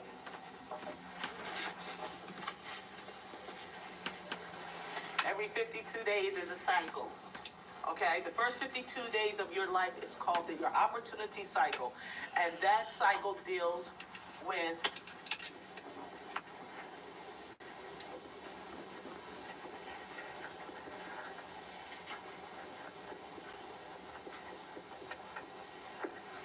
your character and your reputation. During the first 52 days after your birthday, that's what you're going to work on. However, it gets tricky. In Black Laws, are you familiar with Black Laws Dictionary? Okay, well, you have Abdullah, you got the thing. In Black Laws Dictionary, editions 1 through 4, character and reputation is a part of your moral obligation, or what is called jurisprudence. Okay, when you come into yourself and you know your name and nationality, you can sue somebody for defamation of character. But if you're not nationalized, you can't sue no one for defamation of character, because you have an identity, so to speak.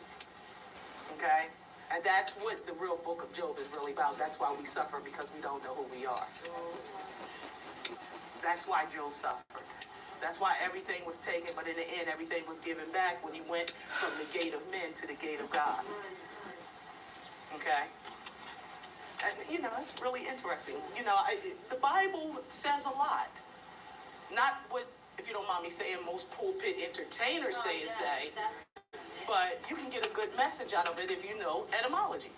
You can't get it without it. You know, so this, I'm just showing you the importance of etymology. Okay? Now, I mean, I'm not for or against any particular religion, because I can also break this down in the Quran, the Torah, you know, the Rig Veda as well. But however, I do the Old and New Testament because most people are Christian that I come in contact with in Delaware. You know, and I want them to see this is not abomination, divination, and the work of the devil. The only work is the spelling that they do with that pen and that cursive writing. That's the curse and the spell. It's called grammar. You know, and that's one of the liberal arts. And astronomy is one of those liberal arts. Okay? Now, when you're in the first 52 days of your cycle, which is your opportunity cycle, not only is your character and reputation, that is the point where you want to get out there amongst people in high positions, when you want to be recognized. During that period, more people are like to be drawn towards you when you have something powerful to say. Okay? No, starting on your Earth Day, 52 days. Okay, so your Earth Day would be 1. Okay? Because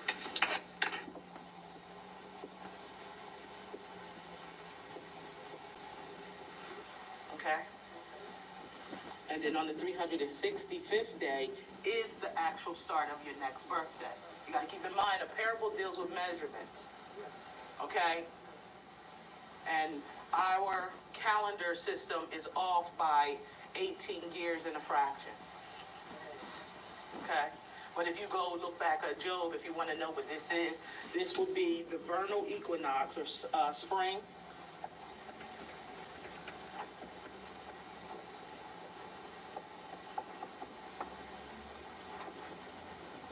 And during this period, the vernal equinox was entering Taurus and transiting from Aries.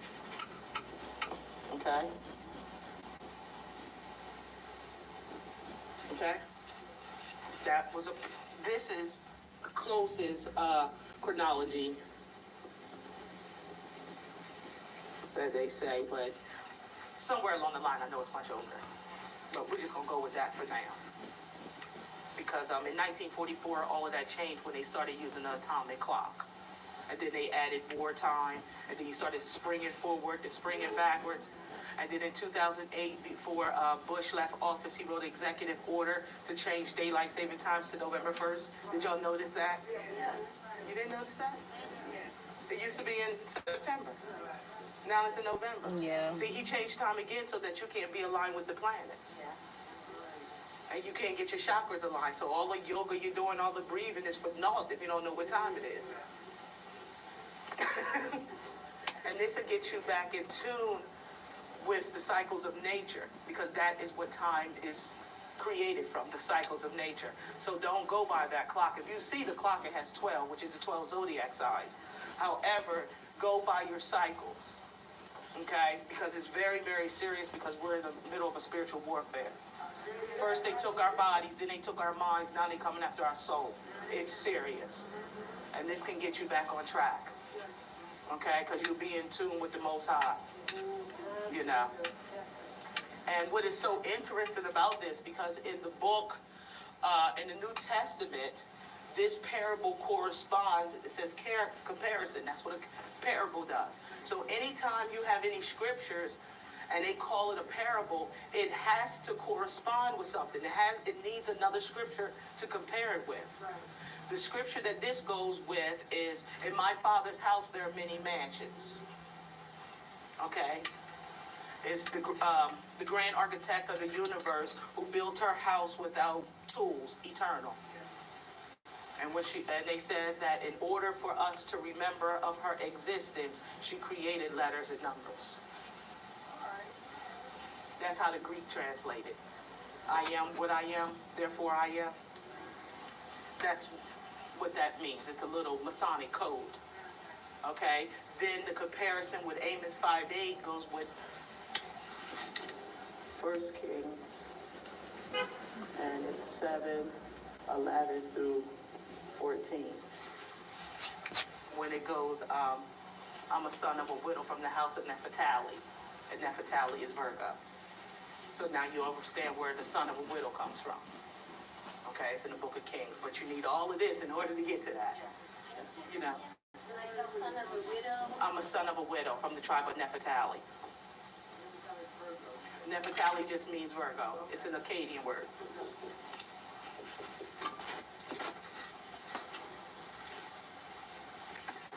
It's an Akkadian word. And it also, like, well, when we get to that part, I'll go over that. I don't want to move too far ahead. The next one, well, let me finish with the sun cycle. In that sun cycle, like I said, it's about your character and reputation. Please look up character and reputation in law. Not just what the regular dictionary say, but how it pertains to the law. Because I tell people in my class, if you say something about me that's not true, I am a nationalized Moor and I will sue you. So you better get your morals straight. You know, because Noble Drew Ali said that our thoughts, our words, and our hands should never bring harm to another. And that's what character and reputation is all about. You know, because I work hard to build my character and my reputation. And I don't want to destroy it. You know. So it's about being a humanitarian.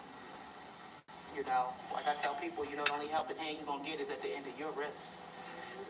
You know, and that's how you build your character, by doing for yourself first. It's called self-preservation. Okay, and that's what the sun is about. Because it doesn't ask you, can it come out every day? But it preserves you, correct? All right. Can't exist without it, correct? All right. The next one is the moon. Now, this is a very, very tricky thing. Is everybody familiar with their zodiac chart? Have everybody? Sort of? Okay, you never had a chart done? All right. Well, when you get your chart done, this will make more sense, you know, to you later on. But it corresponds with your astrological chart because everybody was born with instructions. Okay? You made a contract with the universe. And that contract said you promised the universe you was going to learn a lesson and teach a lesson. If you don't do it, you're coming back. My thing is, I'm trying to teach everybody about our ancient science, so we ain't got to come back to this. And the ones we leave behind, we can leave this behind so they don't have to come back. You know, that's uplifting for all of humanity. You know, the moon sign, your moon sign deals with your emotional security.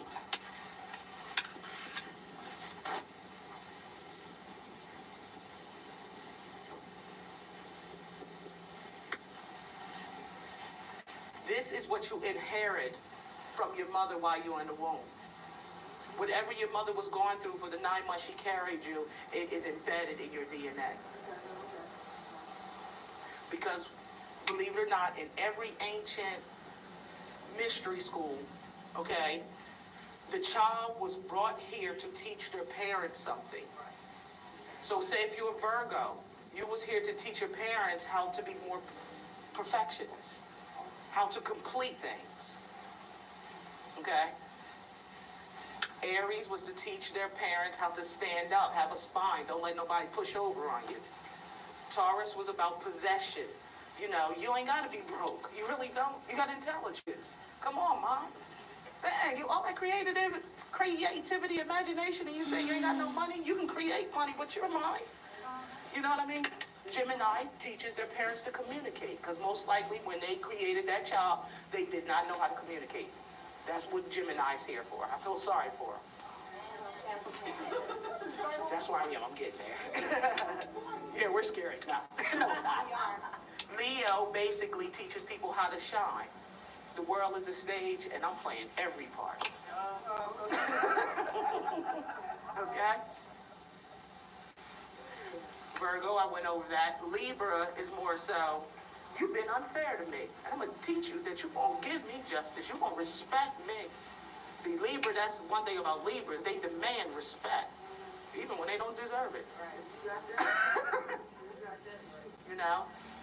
When we move on to Scorpio, Scorpio is about destruction and rebirth. They're what you call cleaning out, spring cleaning. Look, you ain't used it in 7 years, throw that mess away. What is wrong with you? This is too much clutter. Can't breathe. And if you don't get it out in time, you come home and your house is empty and everything on the curb. They don't hold on, you know, because my mom's a Scorpio. And she wake us up in the middle of the night, like, if you can't carry it on your back, it ain't going. We move it. So I lived it. You know, when we did a lot of moving. And, you know, she's like, we can start over. They got resale stores in every state. They got Goodwills all over. We can start over. Because she never believed in packing. She was like, and anyway, whoever move in this house, they might need it. She always left something behind. That's one thing I love about Scorpios. They're not greedy. They don't eat. They won't even eat all the food on their plate. Because somebody else might come in 10 minutes later and be hungry. You know, I learned a lot from them as well. Sagittarius. Oh, those dear philosophers. Sagittarius is a beautiful sign, but they philosophize a little bit too much for me. Forced to go rogue, hunted from within. This is Call of Duty Black Ops 6. Available now. Rated M for mature. You know, I mean, they use reason and logic, you know what I mean? And they are the opposite of Gemini, you know. But however, when they're not conscious, Sagittarius can be deadly because the centaur with the bow. Yes, indeed. Their words cut and sting. You know, and you'd be like, dang, what did I do to you? Did you really have to say it? But really what they're saying is good for you. But I didn't need that right now. Don't you see I'm already doing bad? You know, but what I love about Sagittarius, their thing is it's not about the fall, it's how you get back up. And that's what that teaches you. Okay? Capricorn.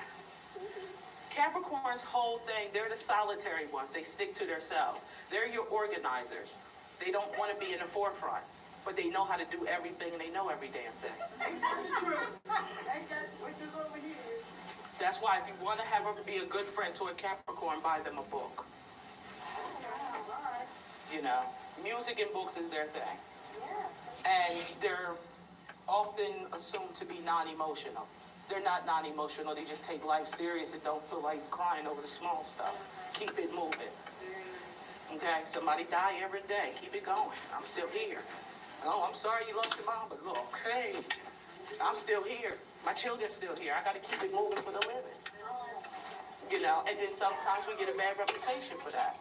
Because they be like, you don't care, you don't like nobody. Nah, I'm just saying. For real, I got my own problems. You know, and Capricorns is very abrasive about it at times. You know, but we mean it from our heart. We really do. We really do. Aquarius. I just look at Aquarius as, man, what am I doing here?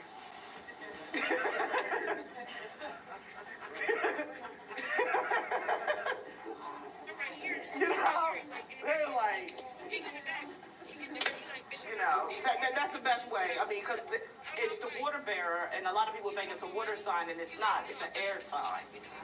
You know, but they're like, what the? Yes, it's electricity. And they will use it, won't they? You know? So being around Aquarius, I like that because sometimes when I get in my indolent stages where my confidence level go down, like especially if I'm writing a book, and I'll be like, ain't nobody gonna read this.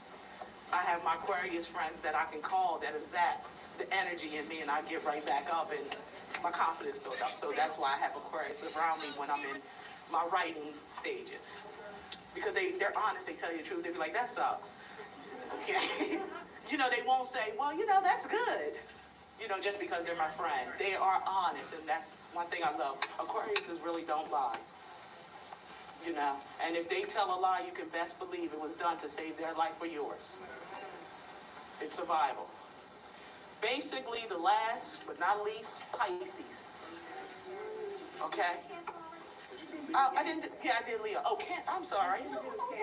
I know, but because that rules the moon. Okay? Okay? Pisces. Basically, Pisces like, dang, when y'all gonna get it? I mean, dang, how many times are you gonna repeat this? When you gonna get it? See, 1 + 1 is 3. Man plus woman is y'all. When you gonna get it? Because we still saying 1 + 1 is 2. Pisces like, no, it ain't not the last time I checked. Because I'm a woman, that's my man, and we got a child. 1, 2, 3. When y'all gonna get it? Get back into it with nature. That's the Trinity. See, that's what Pisces is about. They get into their spiritual and they stay in their imagination a little bit too much. A little bit too much. Because sometimes their imagination and creativity hurts them and hinders them from accomplishing things on this carnal planet. Because they're so far up there. You have to bring them back down to like a balloon. You got to tie them down sometime. Because they get up there and they don't want to come down. They really got to learn how to balance the divine and below, above and below. You know, that's why Pisces have to be around other water signs, Cancers and Scorpio, as well as earth signs, because Earth accepts water. Right. Okay, so Cancer, Scorpio, and Pisces has to be around a Taurus, Virgo, and Capricorn in order to stay balanced. If they don't have those elements in their life, they're unstable as water. You know, Cancer, ruled by the moon. Whew, those emotions. The moon rules everything. All things consistent of water. This is a water planet called Earth. Your body's mostly water. Water is the most powerful element, not on the planet, in all the galaxies. I mean, it's a solid, it's a liquid gas. You can boil it, you can freeze it. You can do so many different things with water and it still come back to its natural state. Okay? The most powerful thing about water and the moon is because 777,777,777 sperm came out of your father's sack when he ejaculated, and you made it. You made it. You made it. Okay, that's all controlled by the moon. Okay, that's what a parable of Pleiades is really all about. That's what Job was talking about. And if you read Job and how he lost his children, each one is assigned to a planet. And in Revelations, the rebirth of those 7 planets or those 7 gates is called the 7 churches of Asia. In Revelations. And when you got it right, in Revelations, Jesus is standing there with 7 stars in his right hand, getting his swagger on and leaning. Like, come on, baby.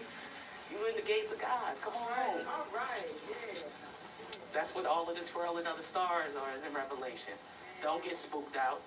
It just means your chakras align. You went from your lower self to your higher self. You had DNA explosion. Your pineal gland said, pop. Okay? It's just getting in tune with who you are. That's all it means. And that corresponds with chapter 25 of the Circle 7. Because 2 plus 5 is 7. Okay? Now, with the moon, you know, have you heard all the hoopla about the moon lately? Now, I'm trying to figure out how they saying this is a new discovery when it's written on the temples in Peru. It's written on the temples in India, Hindustan. It's written on the temples in Brazil. How is that new? I mean, okay. Just like they tell us Uranus, Neptune, and Pluto is new. But it's proof that the Babylonians knew about the energies that came from those generational planets. But they got us believing this 8, and especially with Pluto, they wanted to stop it from being a planet, and that's so that you wouldn't go into self-mastery. Get to your Dalai Lama state. Okay? That keep you from going to the 9th level. Or getting in tune with the feminine. Okay? And it's also called fennel. Have you ever heard of fennel?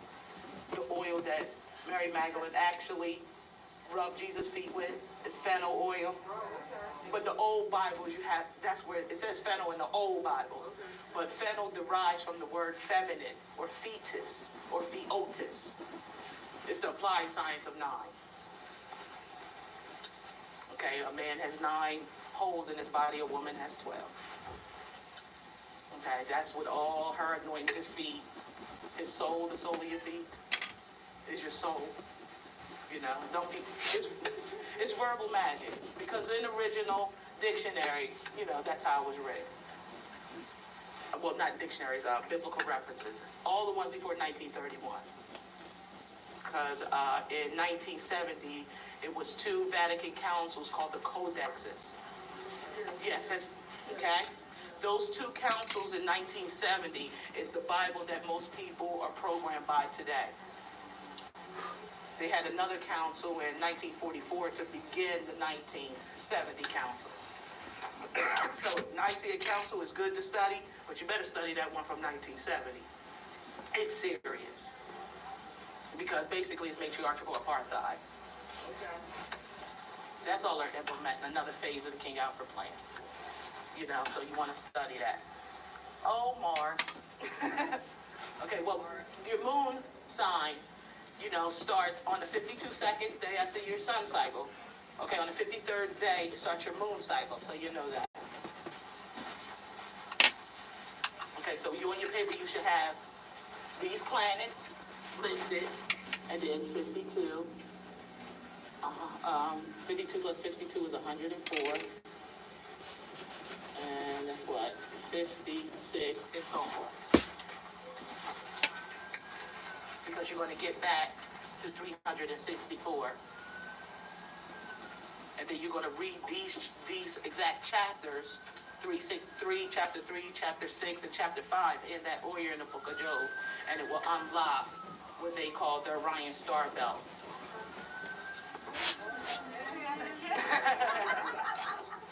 You're going to read these just as this, but keep in mind, you're not going to just sit there and scan over these scriptures. You're going to use etymology, okay? You're going to look up every word. Okay, yes, if you do it 7 minutes a day, it takes 7 months. Okay? That's Bible study. Bible study is not sitting up here and throwing scriptures back and forth. This is Bible study, knowing what a parable is. You cannot figure out none of this if you don't know the geometric or the mathematics, or also what they call, a parable used to be called a ritual. There you go. Okay? Comes from the word right, from arithmos. Arithmetic. And then I found out something other too. And you heard of numerology, correct? Yes. Well, numerology is called arithnomancy. That stuff that y'all get off the internet as far as numerology and all of that, that is not numerology. That's a bunch of mess to get you out of tune.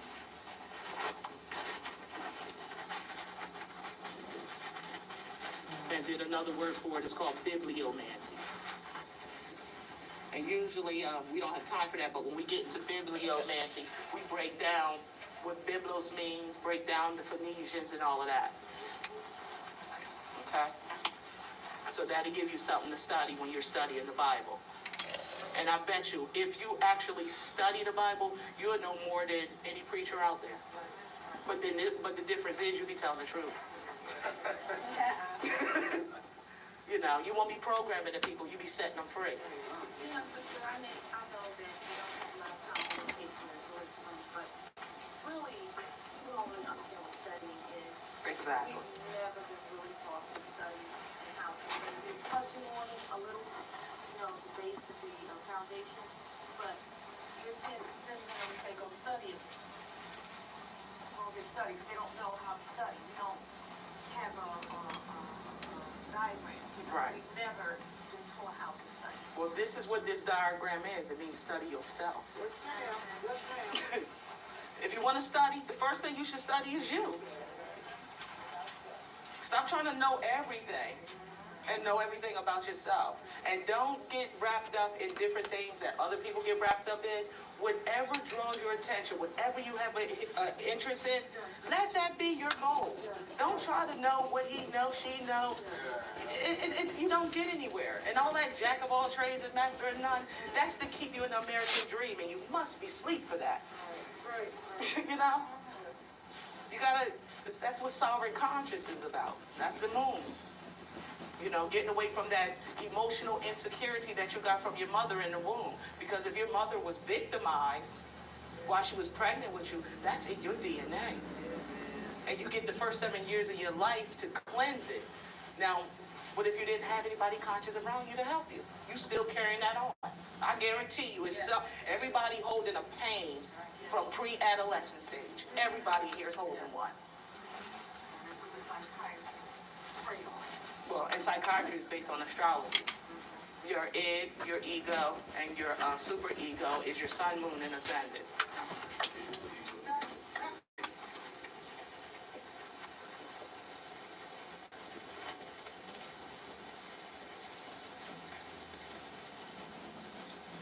And y'all call it Freudian. And he slipped and bumped his head.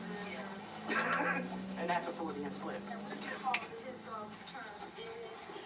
Yes. Id, ego, super ego.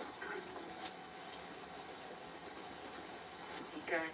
Another person who added to it was Jung. And then that girl, Auguste Comte. She created sociology. Another idiot. Savant. And by the way, when I say idiot, in Black's Law Dictionary, an idiot is one who has no knowledge from nativity and never expected to get any.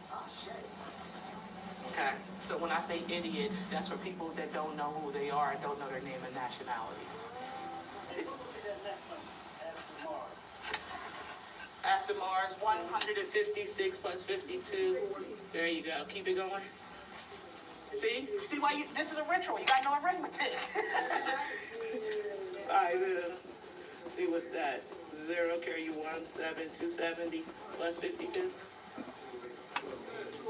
208, yeah. See?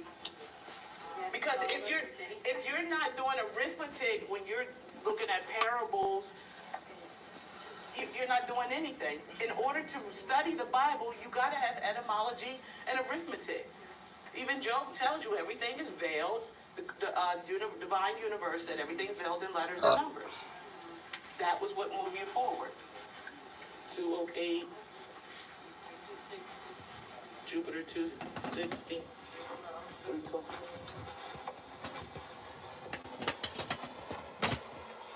360, 4. Yeah, that's right. 364. 52, 104, 156, 208, 260. And you know, in the past, I used to play those numbers. Because there's a certain cycle, like, what is it, your Mars cycle? For good time for speculation. If you play the lottery during those 52 days, you're more likely to hit. And by the way, we invented the lotto. It was invented by Hammurabi. And then they changed it to a raffle. Etymology is to show you that. It's called lots, shooting craps. Okay? That's one of the sciences of the Magi. Yeah, they was playing lot with these numbers. Okay, you know how you get from what they call the voodoo store? And they give you oils with Bible scriptures? You don't sit down and read the Bible scripture. You find out the value of each letter added up, you get that number. And those are the parts, it's either you have 206 bones in your skeletal system, and then also your spine. Those numbers correspond with a part of your bone structure, your skeletal system. Okay? Because your bone marrow is what makes blood. It's down in your, all knowledge is in your DNA. Okay? It's not voodoo. But then voodoo like that voodoo like the Moors do. You know, so that's what I say. Dealing with Mars. Mars is a good time for you to overcome your rage. That is your third cycle. Okay? During that period, you will have a lot of energy. So it's a bad time to start new things, but it's a good time to clean up. Okay? If you got a lot of things on your plate, this is a time to clean your plate because Aries is like new beginnings. If it has no use, they're going to get rid of it. If they cannot utilize it, it's taking up space. Okay? And that's what that cycle's all about. And Mars is also the original planet that rule over Scorpio. So keep that in mind. Do not let their reconfigure, the way they reconfigured the zodiac to knock you off, because a lot of people's like, well, that's Jupiter and that's Pluto. Yeah, but that's not going to get you in tune with the universe. That was created in 1884 at the Brussels Astronomy Conference. And they're having one in February here in Philadelphia. All the high astronomers in the world. It's coming here. Oh, you're not invited, though. You're not invited. Yeah. No, actually, you can go to the building where they had it, and we put a circle around it and did tear it down like the 7 walls of Jericho. 7 times. Use that energy. Absorb the energy from each planet. You know, wash your hair, clean it, because that's our antennas, and then storm that thing 7 times. Mars is the original planet of over... Scorpio. Okay. It's Aries and Scorpio. Yes. I mean, we did it in Delaware at a particular location that was not putting out positive energy, and a couple weeks later, it was gone. So, you know, the power of thought is the most powerful thing. That's better than using physical force. You know, that is your 911, 777. You know, Mercury. Woo. Well, the so-called United States of America is ruled by Mercury. It's a Gemini. Okay. That's why, you know, when they talk about the Declaration of Independence in July 4th, well, actually, the Declaration of Independence actually started taking effect in June 4th. And the astrological configuration for Philadelphia during the time of that writing is Gemini. Okay, so keep that in mind. Mercury is also called Nebo. That's where Moses died on Mount Nebo.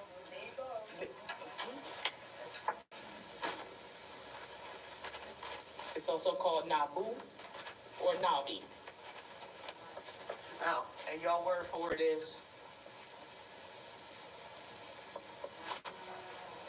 So you're going to either respect the prophet or you're going to make a prophet. Okay, that's what Nebo is. When Moses died on Mount, when Moses is really Thutmose, what that was saying, he crossed over when Mercury was in retrograde. The same thing Martin Luther King said, "For my eyes have seen the glory and the coming of the Lord." In his speech, he knew he was going. He was calling on Mercury. I'm out. If I didn't seen it, I'd have been to the mountaintop. Ping! Masonic. He was throwing us a message too. Even though he was not doing positive law, when he realized he was not doing positive law, he did not know how to tell us because they cut off that part of the speech. He said, "Oh my God, I took my people in a burning building and nailed it shut." And he failed. Okay? Okay, and where was he assassinated at? Or where did he smoke weed at? Because that's what assassin means. That's all it means. Marijuana, hemp, the assassin. Oh yeah, assassin means get blazed. That's all it means. That's all it is. Ain't got nothing to do with all this ching, ching, ching. They were potheads who sat around and read a lot of literature and killed people verbally. Tongue is mightier than the sword. Don't believe the way they have reconstructed history, people. Yes. And did you say because of Patmos? Did you say Patmos? Patmos? No, Thutmose. Moses was really Thutmose. Oh, yes. And like with Martin Luther King and Moses, he was assassinated in where? Where was he assassinated? And Memphis is what? Where all the pharaohs was buried. The Valley of the Kings. It's all code. It's all in your scriptures too. They assassinated him based on a parable. You know, when you get into Albert Pike books, you won't understand what the grassy knoll was because Albert Pike, John F. Kennedy, Robert F. Kennedy, Malcolm X, and Martin Luther King was all assassinated at the age 39. 3 plus 9 is 12. It goes back to 3 to the Trinity, separate the mind, body, and soul. Okay? It was planned. That's what the grassy knoll is. That's how they started off. Okay? And it's all based on Job. You know, so that's why we just over broke. So don't be getting no job, study Job. Because you gotta go to work, what, most likely 7 days a week to survive? You gotta deal with these planets every day.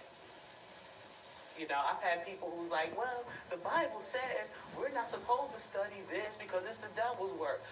You know, what day you go to church? Sunday? Oh, okay. Since you're saying about the diplomatic thing about the Martin Luther King, what about Obama? Is that astrologically? Yes, that deals with the 13th Amendment, the 16th Amendment, and the unconstitutional 20th Amendment. It's called lame duck. Okay? And it's called the Draconian Star Constellation.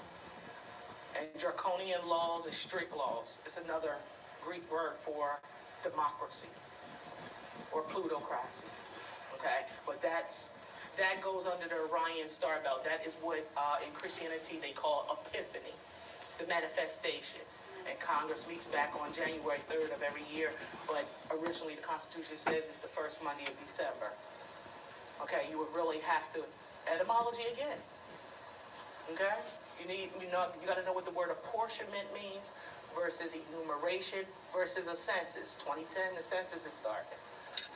Okay, and before I finish, I'm gonna close out with that part, so, because I want y'all to leave here with something that, you know, can help you. You know, so this is not just about me throwing all these words up here. You know, I'm gonna leave you with something. All right? So when you count these numbers, make sure y'all have these, and when you get home, you're gonna sit down with a calendar, you're gonna count these cycles.